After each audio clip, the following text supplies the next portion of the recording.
Hey there, fellow trainers. Have you ever had an encounter and thought to yourself, should I catch or pass? Or perhaps you're merely wondering which encounters are the most desirable. Well, today, we're going to give you those answers and more as we review the various Pokemon that can be found on Routes 31 and 36, the exotic Violet City, the monolithic Sprout Tower, and the mysterious Ruins of Alph. Departing from Route 30 and heading further north, we'll find ourselves on Route 31. Now, Route 31 is a winding road built upon an open field, which is bordered by the dark maw of a cavern to the north, the bounding hills and dense foliage of Route 30 to the south, and the exotic architecture of Violet City to the west. Whilst making our way through a dense patch of tall grass at the southern tip of Route 31 during the early hours of the morning, we can find Ladybug, Caterpie, Weedle, Hoppip, Pidgey, and Bellsprout. If we wait a while and venture through Route 31 in the middle of the day, during the afternoon, we can instead find Caterpies, Weedles, Pidgeys, Hoppips, and Bellsprouts wandering the open fields.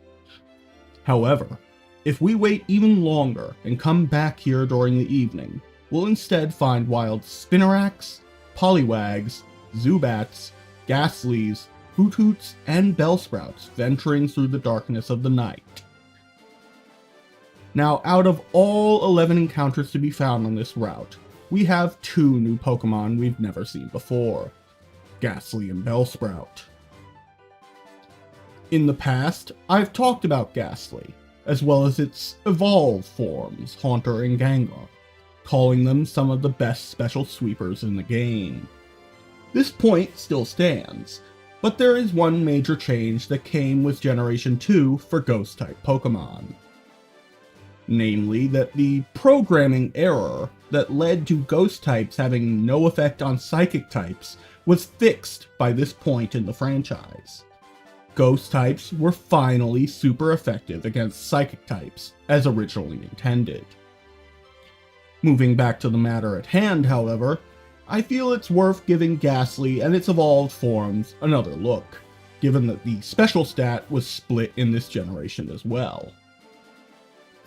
Starting from the top, Gastly is extremely fragile, with a base HP stat of 30, a base defense of 30, and a base special defense of 35. This is ultimately offset by its impressive offensive stats. With a base attack of 35, a base special attack of 100, and a base speed of 80, it's clearly geared towards the use of non-physical attack moves, making it an ideal candidate for a special sweeper. These qualities are only improved upon with its evolution into Haunter, who has a base attack of 50, a base special attack of 115, and a base speed of 95. Haunter also retains the same level of fragility, albeit to a lesser degree, with improved defensive stats having a base HP of 45, a base defense of 45, and a base special defense of 55. Finally, upon evolution into Gengar, its offensive prowess reaches its peak. Gengar has a base attack of 65, a base special attack of 130, and a base speed of 110. This combination of speed and power makes it one of the strongest special sweepers in the game, much like it was in Generation 1. However, it should be noted that with Generation 2 came a new Ghost-type move, namely the move known as Shadow Ball.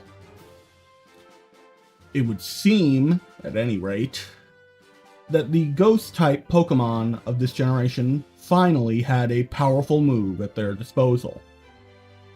Unfortunately, it was marred by the fact that Ghost-type moves, at the time, were all considered physical moves, and no Ghost-type Pokemon had strong physical offensive stats to take advantage of this. So while it did give Ghost types a slight boost, it didn't help nearly as much as it could have, and this issue would not be remedied for 2 more generations of games with the introduction of the physical special split in Generation 4.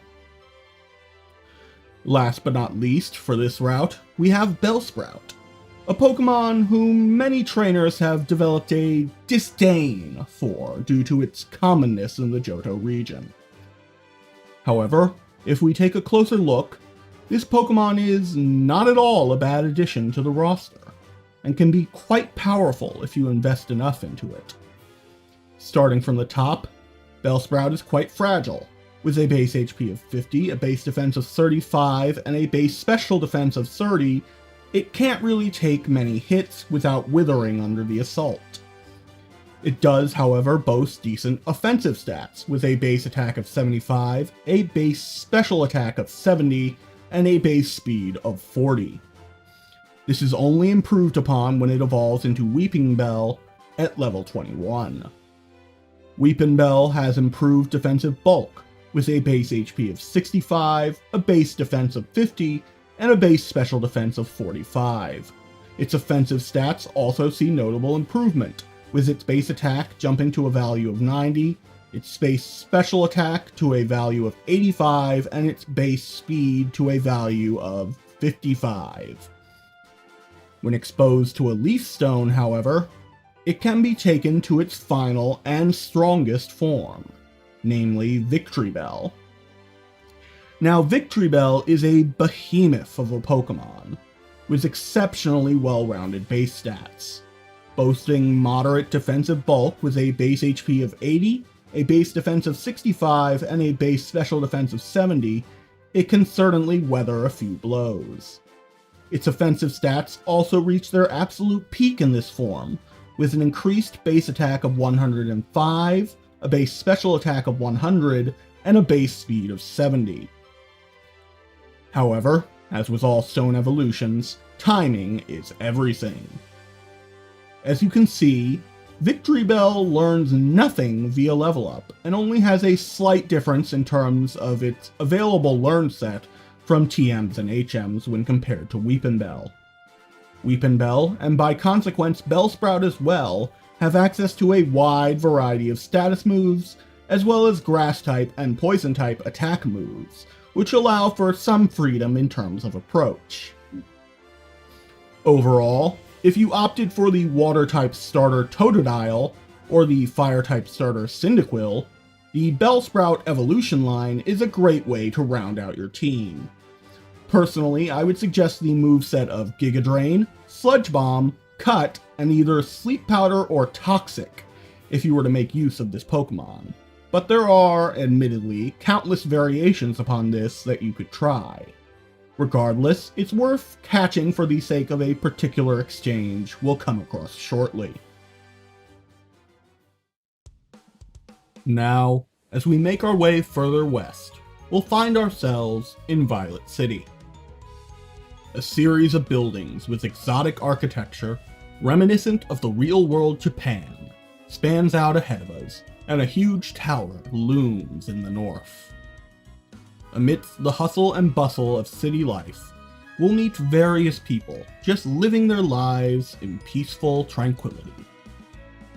One of the townsfolk will offer us an Onix in exchange for a Bellsprout, and later, after defeating Faulkner, we'll even encounter one of Professor Elm's aides in the Pokemart, and they'll gift us with the Pokemon egg containing Togepi. So let's start with the rock snake Pokemon Onix. Now, we've talked at length about this Pokemon in the Kanto region, and not much has changed. It's still the fastest rock type in the game, with a base speed of 70, and is one of the best physical walls out there with a base defense of 160. Sadly, it's still marred by pathetic offensive stats, with a base attack of 45 and a base special attack of 30. So why bother talking about this Pokemon? Well, in Generation 2, with the introduction of held items, we had a new evolution introduced to the game. If traded while holding a metal coat, Onix would evolve into the Steel and Ground-type Pokemon Steelix. Now, evolving into Steelix fixes most of what's wrong with Onix offensively and defensively. Steelix has outstanding defensive bulk, with a base HP of 75, a base defense of 200, and a base special defense of 65. It also boasts improved base attack and special attack with values of 85 and 55 respectively. So where's the rub? Well, sadly, with all of that heavy metal coating its body, it loses the speed it once enjoyed as Onix, as it drops to a base value of 30. Fortunately for this Pokemon, I don't think it suffers much from the loss of speed in Generation 2. If used properly, it can stonewall the opposition while dishing out decent damage. Of course, you have to be mindful of water types and fire types, as Steelix is lacking on special defense. However, I don't think this Pokemon can be completely dismissed as useless when pitted against physical powerhouses. It has a niche, and it operates well within that niche and nowhere else, meaning it struggles against special attackers, but completely shuts down physical attackers. Overall, it's not a terrible Pokemon in Generation 2, and can be used to great effect in the right circumstances. Overall, for newcomers, I'd advise you to pass on this one.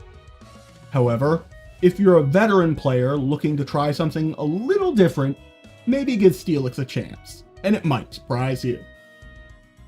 Now it's time for us to look at that tiny little bundle of joy, Togepi. However, before we begin to analyze this Pokemon and its evolved form Togetic, we should clarify one matter. Prior to Generation 6, the Fairy type did not exist. As such, Togepi was a normal type Pokemon, and Togetic was a normal and flying type. This drastically altered their type matchups, as you can plainly see, from what we're now accustomed to for them. However, now that we've settled that matter, let's move on and begin to break down the base stats of these Pokemon. Togepi is clearly a defensive Pokemon, with significantly higher defensive stats as opposed to offensive ones. That being said, it does boast notable bulk with a base HP of 35, a base defense of 65, and a base special defense of 65. Offensively, it's a complete letdown, with a pathetic base attack of 20, a base special attack of 40, and a base speed of 20. But, upon evolution via friendship into Togetic, most of these problems are remedied. Now, Togetic has improved defensive bulk, with a base HP of 55, a base defense of 85, and a base special defense of 105. It also boasts upgraded offensive stats, with a base attack of 40, a base special attack of 80, and a base speed of 40. Overall, despite being slow as molasses, I do not consider Togetic a bad Pokemon, and believe it could see use as a special wall in the early to mid-game. Sadly, it's simply outclassed by the better options available in the late game, so if you're going to use it, I'd use it early on or not at all. We now make our way to the northern tip of Violet City, where our gaze is met by the looming, monolithic structure known as Sprout Tower. After taking one last look around, we head inside. The interior of Sprout Tower seems sturdy and well constructed enough, save for one oddity. The central pillar that reaches down into the foundations constantly shakes and shimmies from side to side. The monks on the ground floor claim that it's due to their fellow monks training upstairs. But if that were true, I think most would be given pause and would question the stability of this tower. But we're not here to speculate the structural integrity of this building. We're here to find wild Pokemon. So, as we depart the ground floor and ascend to the second, we'll finally find what we've been seeking. During all times of the day, we can encounter wild Rattatas here in great abundance. However, if we wait a while and venture here during the evening, we can encounter the Ghost-type Pokemon Gastly wandering the vacant halls. Sadly, with no new encounters here to be seen, we've little reason left to remain here. As such, we'll simply ascend to the top floor, battle their leader, and obtain the HM Flash before going on our merry way. Stepping back outside into the open air of Violet City, we'll make our way south along the cobblestone paths before following the road further west, heading out of the city and onto the verdant fields of Route 36.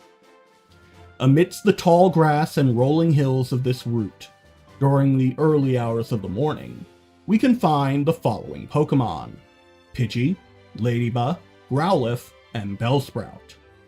However, during the afternoon, all the Ladybug in the area are seemingly absent, leaving only wild Pidgeys, Growlithes, and Bellsprouts to be found. But if we wait longer still, during the late hours of the evening, we'll instead find wild Hoothoots, Spinneracks, and Gastlys wandering the hillsides. The wild Pokemon to be found on Route 36 is certainly varied. However, out of all of these encounters, we have only one new Pokemon we've never seen, namely Growlithe. So let's take a look at everyone's favorite little fire-spewing puppy. Upon examination, we can see that for a Pokemon with a stone evolution, it's got fairly decent stats in its base form. With a base HP of 55, a base defense of 45, and a base special defense of 50, it can take a few hits without any trouble. However, where it truly shines is its offensive stats.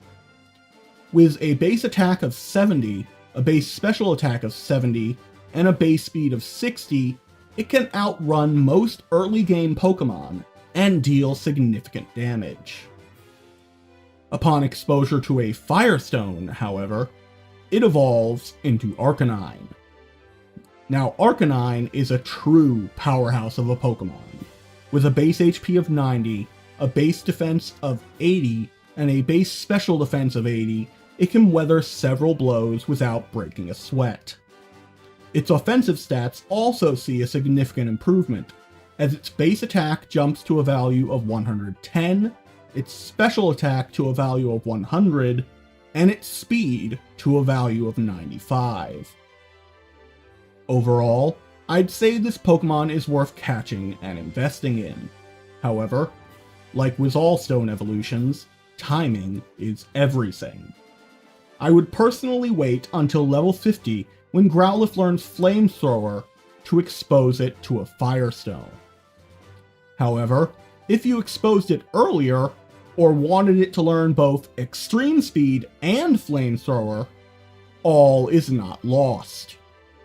Once you've beaten the Elite Four at least one time, a move tutor appears in the Goldenrod City Game Corner on Wednesdays and Saturdays.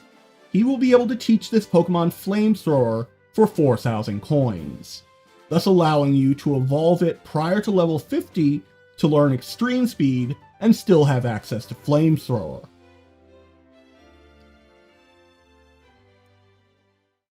Making our way south through the gatehouse, we'll find our way to the Ruins of Alph. Amidst the ruined structures, rocky cliffs, and dense foliage, a single building stands out to us. This is the Research Center, where scientists come to analyze and ponder over the data they've accrued from their expeditions into the ruins. With nothing to see here, we'll head back outside. While we can't catch anything here yet, if we had access to the HM Surf, we'd be able to reach the patches of wild grass in the southern reaches of the ruins. Amidst that wilderness, during the early hours of the morning and into the afternoon, we'd stumble across wild Natus and Smeargles wandering the desolate landscape. However, if we waited for nightfall, during the evening we'd instead find wild Natus, Woopers, and Quagsires wandering about. Now, Natu and its evolved form Xatu have an unusual typing for this generation, being a flying and psychic type Pokemon. This gives its evolution line varied type matchups that you don't see in any other Pokemon of this generation, save one. Personally, I've always found Natu and Xatu to be fascinating additions to the roster, with their lore only adding to the general wonder of the game's world. However, moving back to the matter at hand, Natu has fairly decent base stats, with a base HP of 40, a base defense of 45, and a base special defense of 45. It can take a few hits. However, its most noteworthy quality is to be found in its offensive stats. With a base attack of 50, a base special attack of 70, and a base speed of 70, it poises itself to be a speedy mixed sweeper. These traits are only improved upon when it evolves into Xatu. With a base HP of 65, a base defense of 70, and a base special defense of 70, Xatu is even more durable than its prior form. It also boasts improved offensive stats with a base attack of 75, a base special attack of 95, and a base speed of 95. This allows it to outrun most early to mid-game Pokemon, and deal significant damage with moves of any type. Overall, I'd say that it makes a viable mixed sweeper, even in the late game, but I would recommend its use mostly during the early to mid-game where it truly shines. However, if I were to suggest a moveset for this Pokemon, I'd recommend the moveset of Psychic, Fly, Future Sight, and Confuse Ray. But, as we move on to Smeargle, we have an unfortunate conundrum. Without even examining its base stats, we can already spot a problem. It only learns the move Sketch. Now, Sketch works similarly to the move Mimic. It copies the last move used by the opposing Pokemon. The difference is that Sketch permanently copies the move, whereas Mimic only lasts for the duration of the battle. This is amazing for the purposes of breeding Pokemon, but not so much useful for a Pokemon you intend to use on your team. However, to humor the thought, let's take a look at Smeargle's base stats. Overall, I'd say they're fairly mediocre. With a base HP of 55, a base defense of 35, and a base special defense of 45, it can take a few hits, but its defensive stats aren't the problem. The problem lies with its horrendous offensive stats. With a base attack of 20, a base special attack of 20, and a base speed of 75, it is certainly fast, but it can't do any meaningful damage. Overall, for a regular playthrough, I'd say it might be worth catching for the sake of breeding. Otherwise, I'd heavily advise that you pass on this Pokemon, as it's truly worthless beyond that one purpose. Now, let's take a look at Wooper and its evolved form, Quagsire. In terms of their typing, this was the first time we ever saw a water and ground type Pokemon. This typing is very powerful defensively, as it has only one weakness, namely grass types, and a complete immunity to electric types. But let's move on and analyze their base stats. Starting with Wooper, we can already see that it has one noteworthy stat, its base HP. Defensively, it's fairly fragile where it counts. With a base HP of 55, a base defense of 45, and a base special defense of 25, it can certainly tank physical blows. However, against the one type it needs to defend against, namely grass types, it will be absolutely decimated with these defensive stats. Offensively, it's a mixed bag, with a base attack of 45, a base special attack of 25, and a staggeringly low base speed of 15. It can certainly deal damage with physical attacks, and even gains stab bonuses for its ground-type attacks, but its water-type attacks will be extremely lackluster as they rely on its special attack stat. However, this situation is largely remedied when it evolves into Quagsire. With a base HP of 95, a base defense of 85, and a base special defense of 65, it is extremely durable, and capable of tanking more than a few hits. It still needs to be wary of grass types, but there is now a chance it can survive the assault at least once or twice. It also boasts improved offensive stats, with a base attack of 85, a base special attack of 65, and a base speed of 35.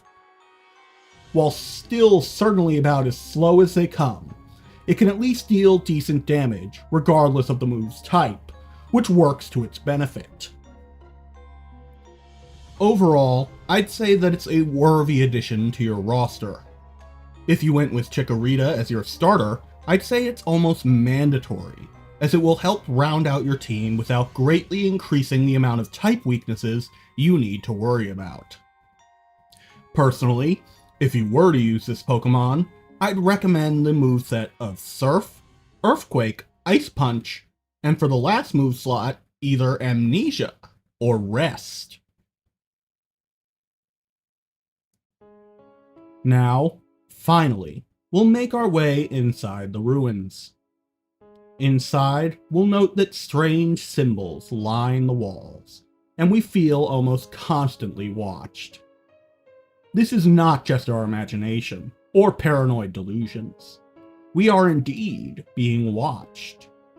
Watched by the enigmatic Pokemon known only as Unown. Now, before we move on, I do have a question for those of you watching. Is it pronounced Unown or Unknown?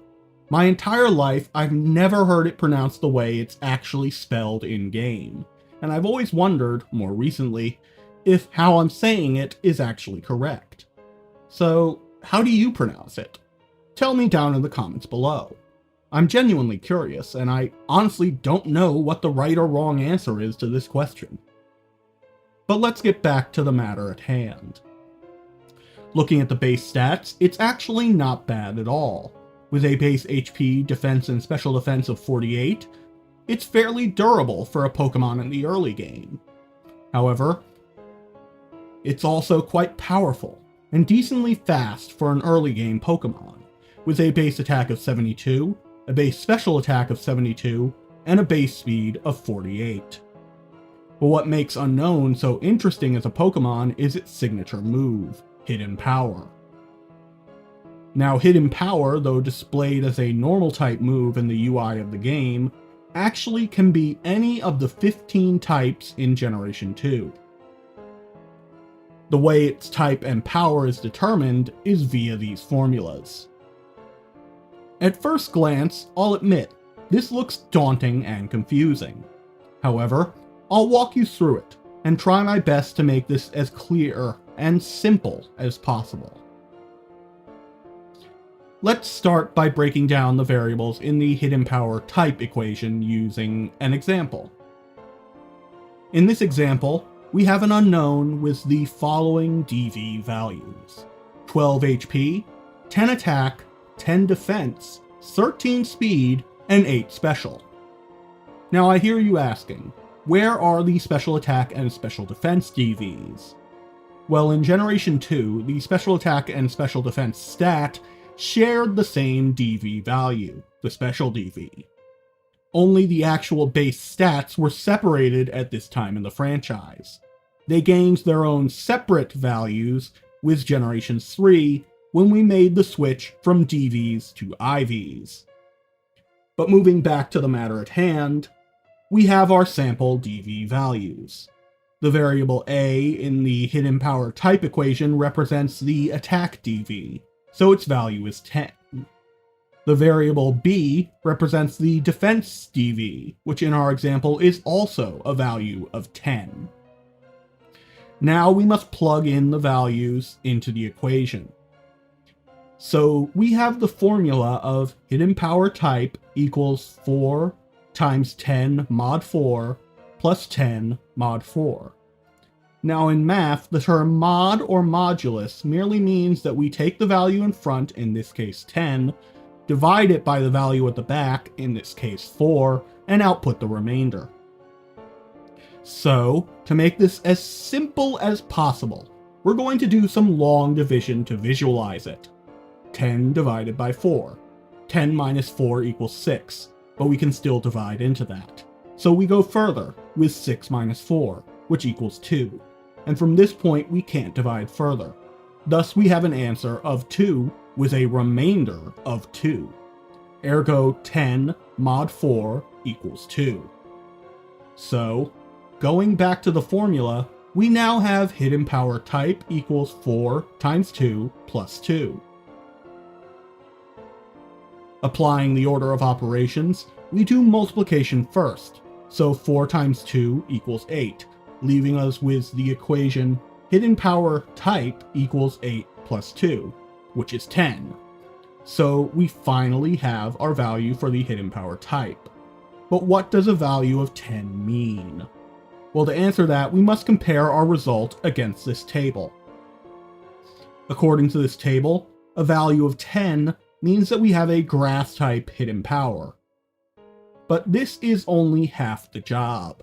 We still need to calculate the move's attack power. So, looking at the hidden power formula, we have 5 variables we must distinguish. But the difference here is how we determine their values. The value of variables v, w, x, and y are dependent on the most significant bit of each DV. What this means is that we look at the DV values, and if the value is below 8, we return a binary value of 0. Otherwise, we return a value of 1. So, going through our DVs, we'll get the bit values of 1 for variables v, w, x, and y. The variable z is determined in a slightly different manner, as its value is the special DV mod 4, so z equals 8 mod 4, and 8 mod 4 equals 0. Ergo, the variable z is equal to 0. However, upon substituting the values of the variables, we're left with this jumbled mess. It's not as intimidating as it looks, as since variables w, x, and y are 1, we can eliminate them from this equation as anything multiplied by 1 is the same number. So we're left with hidden power equals 5 times 1 plus 2 plus 4 plus 8 plus 0 divided by 2 plus 31. Simplifying it further, we get hidden power equals 5 times 15 divided by 2 plus 31, which equates to 75 divided by 2 plus 31. 75 divided by 2 is 37.5, which we round down to 37. And finally, 37 plus 31 is 68. So ultimately, we come up with the result of a grass-type hidden power with an attack power of 68. Now, after all that mind-numbing math, if you have any strategies, tips, or ideas relating to any of the encounters thus far that I didn't mention, feel free to leave them in the comments below. Your input is always welcome here. And with that, we're all out of time for today. If you enjoyed this video, make sure to hit that subscribe button and stay tuned for more exciting content. I hope you all have a wonderful rest of your day, and thanks for watching. We'll see you next time.